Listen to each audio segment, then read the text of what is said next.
છેલ્લા 11 દિવસથી ખેડા જિલ્લાના માતર તાલુકામાં અલગ અલગ સ્થળોએ પડેલા વરસાદના કારણે ખેડૂતોને પાયમાલીનો સામનો કરવો પડ્યો છે। એબીપી અસ્મિતા હાલ માતર તાલુકાના ત્રાજ ગામે પહોંચ્યું છે, જ્યાં આગળ પણ ખેતરો છે તે પાણીમાં ગરકાવ થયેલા જોવા મળી રહ્યા છે। સામાન્ય રીતે આ દિવસોમાં જે ખેડૂતો છે તે ડાંગરનો પાક લેતા હોય છે અથવા તેની અંતિમ તબક્કાની તૈયારી કરતા હોય છે, પરંતુ કમોસમી વરસાદના કારણે ખેડૂતોને રડવાનો વારો આવ્યો છે અને પ્રતીક્ષા કરી રહ્યા છે કે સર્વે ક્યારે યોગ્ય રીતે શરૂ કરવામાં આવે અને તેમને જે નુકસાની થઈ છે તેની કિંમત ખેડૂતોને મળી શકે। આપણી સાથે ત્રાજ ગામના સરપંચ છે રિકિન પટેલ, તેમની સાથે વાત કરશું। રિકિનભાઈ, આમ તો ગઈકાલે રાત્રે પણ વરસાદ પડ્યો હતો, 11 દિવસથી સતત જે કમોસમી વરસાદ છે, ત્રાજ ગામની વાત કરીએ તો કયા પ્રકારનું નુકસાન છે અને આશા અપેક્ષા કયા પ્રકારની છે સરકાર પાસેથી?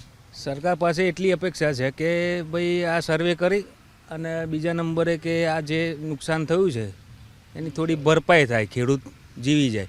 બીજા નંબરે કે